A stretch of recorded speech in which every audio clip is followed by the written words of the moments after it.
আবু হুরায়রা রাদিয়াল্লাহু তাআলা আনহু দুধ পান করলেন, কিন্তু এখানে মজার বিষয় ভাইয়ের আমার, দুধ সবাই পান করলেন কিন্তু দুধ শেষ হলো না। সবার মন এবং তৃপ্তি পেট ভরে গেল, কিন্তু দুধ শেষ হলো না। সুবহানাল্লাহ বলেন। এর নামই হচ্ছে বরকত। আবু হুরায়রা রাদিয়াল্লাহু তাআলা আনহু এখানে একটা বিষয় খুব গুরুত্বপূর্ণ, যে তিনি কতটা বিনয়ী, কতটা নম্র, কতটা শান্ত, কতটা সহনশীল, কতটা ধৈর্যশীল ছিলেন দেখেন, যে তিনি সবার চেয়ে বেশি ক্ষুধার্ত হওয়ার পরে সবাইকে খেতে দিলেন, পান করতে দিলেন, তারপরে তিনি পান করলেন। সুবহানাল্লাহ।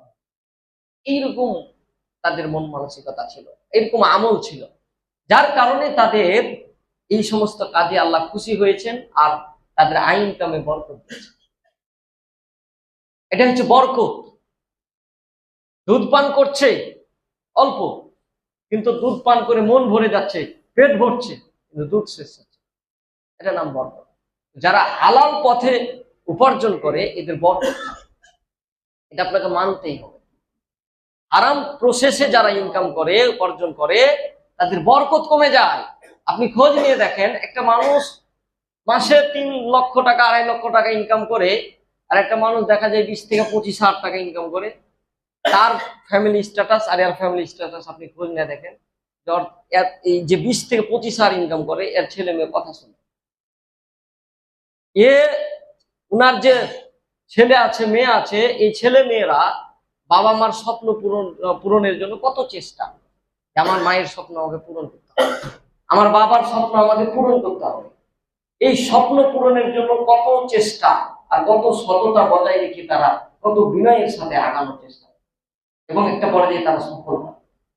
আর যে 2.5 লাখ টাকা 3 লাখ টাকা ইনকাম করে, আর স্ত্রীর সাথে সম্পর্ক নাই ভালো, মানে বেটা বেটি আবার কথা শোনে না, কারোর সাথে কারোর কোনো ভালো সম্পর্ক, এরকমও আছে। ছেলেটা সন্ত্রাস, টেন্ডারবাজ, মাস্তানি করে করে, নেশা করে, ওর মাসে 50-60 হাজার টাকা খালি খরচই নাই, ভেজাল হবে না?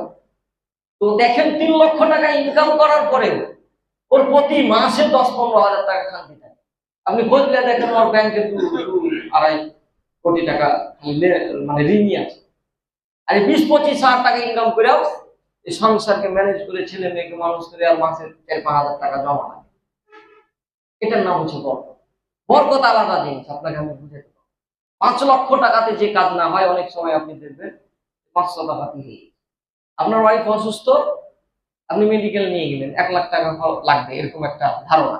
আপনি কিছু টাকা জমা করতে দিচ্ছেন, যা ছিল ওইটাই নিয়ে গেছেন, ডাক্তার আপনাকে ছুটি দিয়েছে, কি ব্যাপার, আপনার বিপদ মুক্ত। এরকম কি হয় না বলছেন? হয়। 60